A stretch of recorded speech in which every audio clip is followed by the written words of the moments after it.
Daggerfall and the Elder Scrolls titles after Battlespire are fundamentally different from one another. In many ways, they're not directly comparable, but Daggerfall and Morrowind are more alike than they are dissimilar, insofar as the magic and skill systems are concerned. The vast majority of the spell effects present within Daggerfall were carried over into Morrowind, often without even changing the name. Many skills and attributes still impact the same things. For instance, weapon skills still affect chance to hit in Morrowind, just as they did within Daggerfall, and strength still affects how much weight and items can be carried around by the character. But without getting into all the details right at the start of the video, let's talk about some of the changes I do appreciate within Morrowind. The most impactful is the tailoring of each map cell within Morrowind. Every cell within the game was handcrafted, though they certainly reused many assets to save time. Every cell being unique incentivized the developers to provide every location with its own character. And more consequently, from a gameplay perspective, it meant that locations had to be scaled down dramatically due to the time and technical constraints. I go back and forth on this particular issue, but the dungeons in Daggerfall are far too large for the number of times you're likely to enter them. The incredibly large scale makes exploring the dungeons exhilarating to explore the first few times, but after 20 plus hours within the randomly generated locations of Daggerfall, you'll probably become irritated with them, as I have. So totally aside from the strong characterization which Morrowind brought to its location, Morrowind is also better in that the locations aren't so vast as to test your resolve to continue the game. Continuing upon the topic of characterization, Morrowind also had far more books, notes, and NPC dialogue about all manner of topics. Within Morrowind, all of the quests were highly characterized, each possessing a unique story and set of objectives, unlike the side quests within Daggerfall, which are all generic and endlessly repeatable. A particularly amusing example within Daggerfall is the Mage's Guild side quest to eliminate a rebellious apprentice who is always named Baltham Greyman, irrespective of the region or number of Baltham Greymans you've already killed. I also appreciate the lack of complex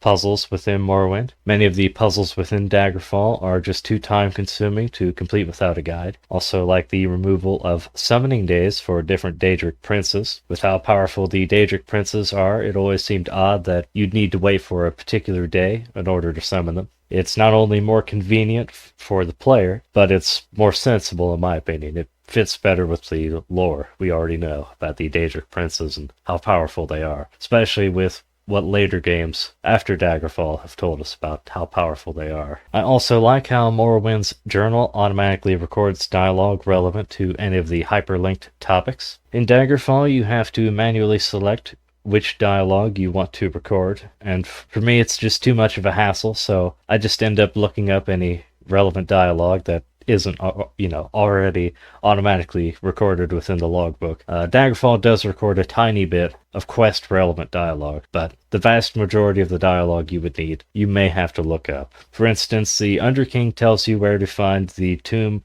of King Lysandus, but if you didn't choose to record that within the logbook when you talked to the Underking, well, the Underking's agent more accurately, and if you didn't write it down in reality, you'll have to look it up on the internet, unless you've played the game before and already remember exactly where it is. There are a few changes about which I don't feel strongly enough to care, but that I would have preferred that they not been made. Currency lacking weight always kind of irks me when I think about it, and I prefer that currency within RPGs possesses some weight, but its removal for the sake of convenience is understandable. I also don't care for the removal of the court system, but since most players, myself included, simply reload saves in order to dodge legal repercussions, the removal of the court system is rather trivial. Morrowind also removed the need to identify enchantments placed upon magical objects, and while I think that it was kind of a neat system, it doesn't fundamentally alter the game, and is really only a minor inconvenience at most, especially for characters proficient in mysticism, which is the skill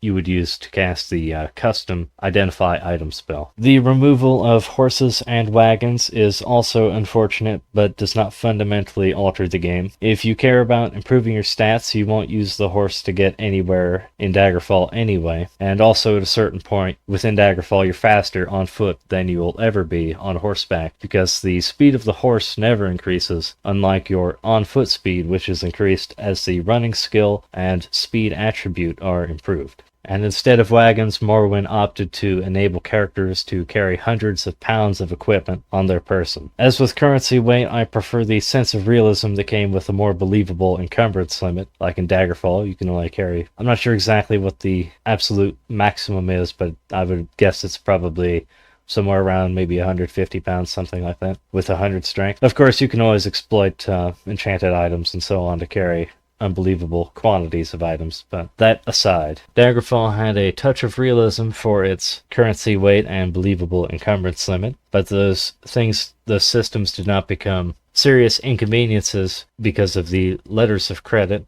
and wagons. Letters of credit allowing you to carry large quantities of gold without the weight, and wagons, of course, allowing you to gather a bunch of equipment in dungeons, take it back to the entrance, drop it off, go back through the dungeon, gather up whatever, take it back to the entrance, and so on. But I understand why they didn't bother including wagons into Morrowind. It's because the vast majority of interior cells are so tiny that you would just end up running back and forth 30 or 40 different times to collect equipment and drop it off. It would just be too much of an inconvenience. So I'm not particularly upset by the removal of wagons, given the size of the interior cells within Morrowind. Along with currency weight, Morrowind also removed banking entirely, and the only function that banks could have served within Morrowind, assuming they did keep them in, would have been loans, which I understand why they removed loans.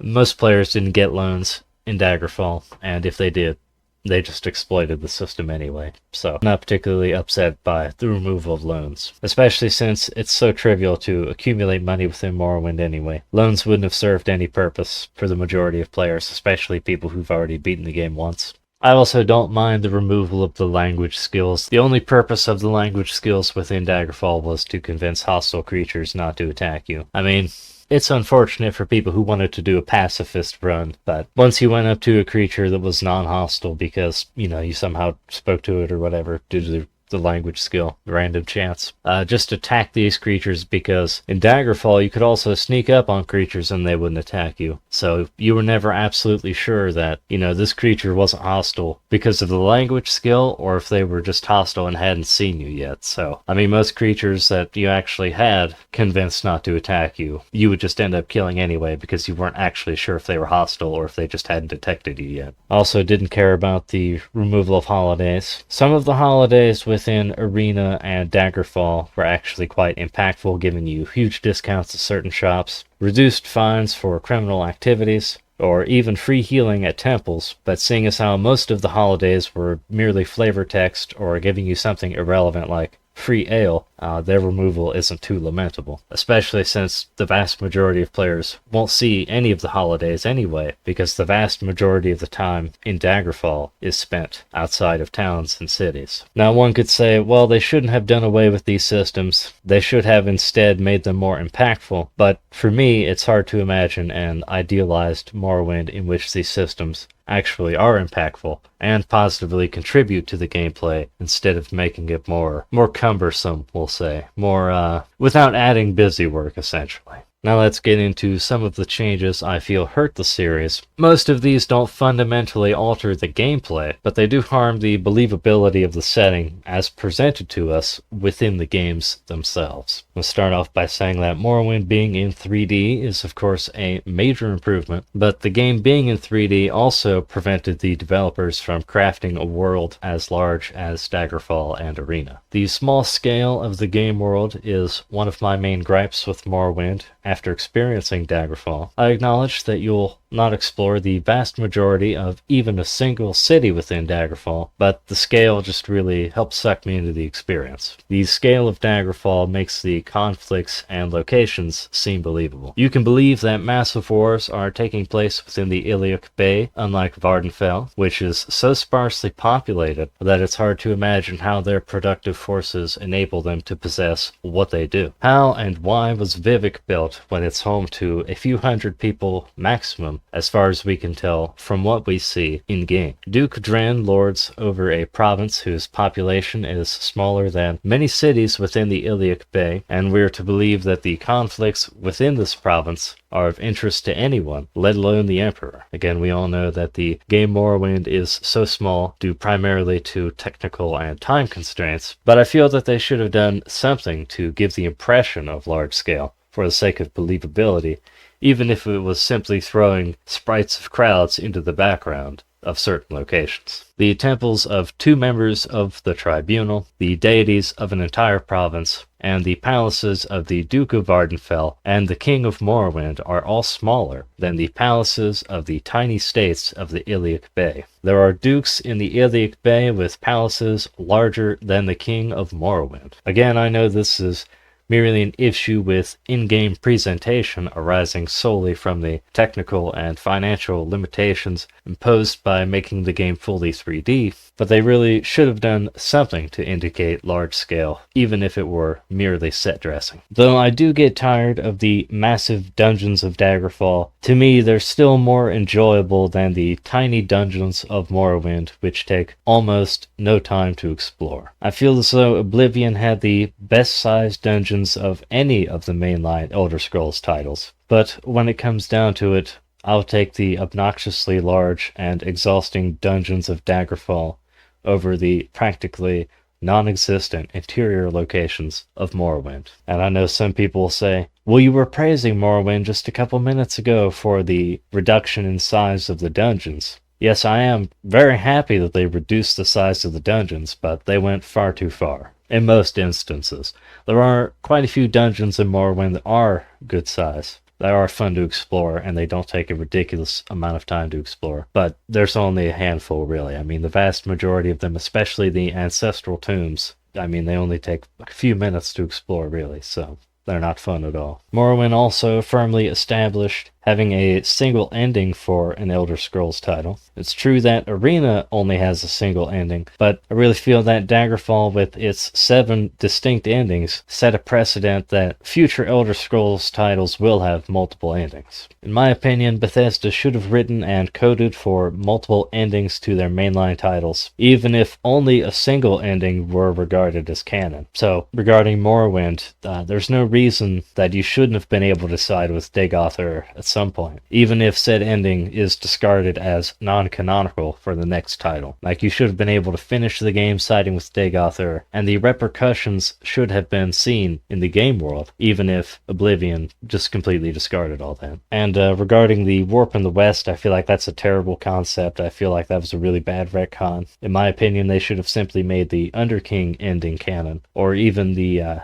Imperial ending canon, but that's another topic entirely. I also really don't care for the way that NPC disposition was done in Morrowind. In Daggerfall, if your reputation with a faction falls too low, NPCs will ignore you. They'll also do this if guards are after you for serious crimes like murder. And you can also be banned from towns. That's just a short side note. In Morrowind, NPCs will always talk to you, even if they have zero disposition towards you. So even NPCs who should want you dead can be bribed with even just 20 or 30 septims, assuming your speechcraft is high enough, into being well disposed towards you. Even the wealthiest NPCs who should despise you can be bribed with a tiny quantity of gold into being ecstatic to see you. Of course, in Morrowind, you have no interest in improving the disposition of any NPCs other than merchants, trainers, and those relevant to quests, but it's unbelievable that some of the wealthiest people in the Empire, including Duke Vadum Dren, Kamonatong leader Orvis Dren, Queen Dowager Baranzaya, and King Helseth,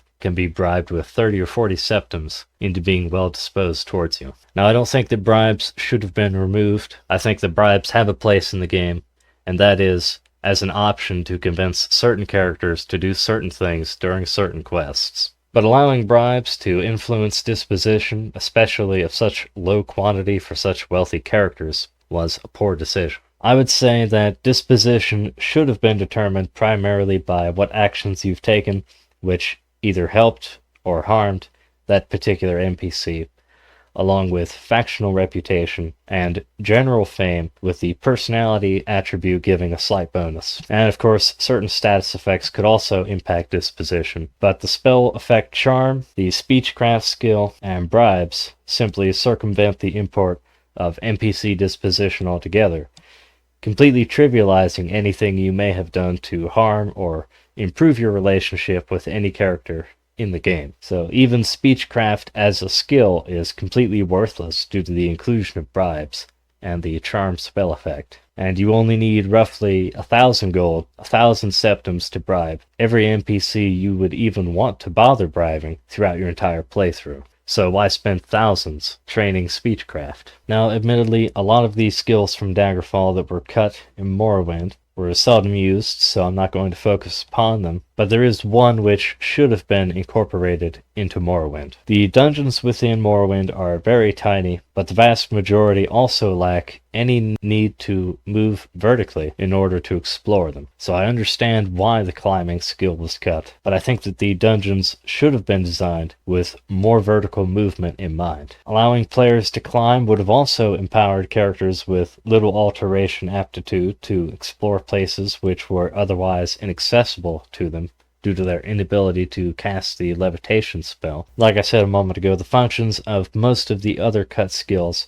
either had little impact, which arguably could have been rectified, but oh well, or their functions were merged into other skills so that the gameplay wasn't fundamentally altered anyway. But cutting climbing did fundamentally alter the gameplay, as characters without potions, enchanted items, or a reasonably high alteration skill couldn't reach many locations within the game, some of which are essential for many quests. Now, I don't know if they removed the climbing skill because of the dungeon designs they had in mind, or if the dungeon designs are a consequence of the removal of the skill, but they should have retained climbing and required more vertical movement in dungeons in order to explore them, as I feel it would have added more meaningful variety to the dungeon layouts and just even exterior location layouts. One particularly good example are Daedric Ruins. Characters who have access to levitation items or potions or, like I said, just a high alteration skill, they can often access parts of Daedric dungeons, Daedric Ruins, that allow them to bypass just all kinds of places. Characters without access to those things, they have to enter whatever door is at ground level or underwater in some cases, and then they have to go however they can actually get through the place. But if characters could climb, well, they could climb up to an alternative door. They could climb up to a door that's not accessible from the ground. And I think it would have been great. And like I said, just imagine all kinds of different varieties of dungeon layouts if they had more vertical movement. And as a final note, I wish that they would have kept the advantages and disadvantages you can apply to your character during character creation, which was first implemented in Daggerfall and then abandoned after Battlespire, restricting which arms and armors you may use and giving yourself weaknesses to magic, diseases, or advantages like enhanced magery in sunlight or in darkness, so on. They were cool, you know. Those things were cool. They changed the way you played the game. And yes, the system wasn't easy to balance, and they didn't successfully balance it even in Battlespire, but in my opinion, they should have kept trying to balance it instead of abandoning it altogether. All that said, I do like the birth signs from Morrowind and Oblivion, though some are objectively superior to others. Some of the birth signs confer only trivial benefits which are easily obtained by learning different spells. So with all that said, I don't think Morrowind was a gigantic step down from Daggerfall, but there are certain aspects of the game that are far worse than Daggerfall. But like I said, those are not fundamental gameplay issues. Those are immersion issues, like I said, with the scale of the setting. Scale of cities, towns, some interior locations definitely should have been larger in Morrowind. But from a gameplay perspective, Morrowind is not a major step down from Daggerfall.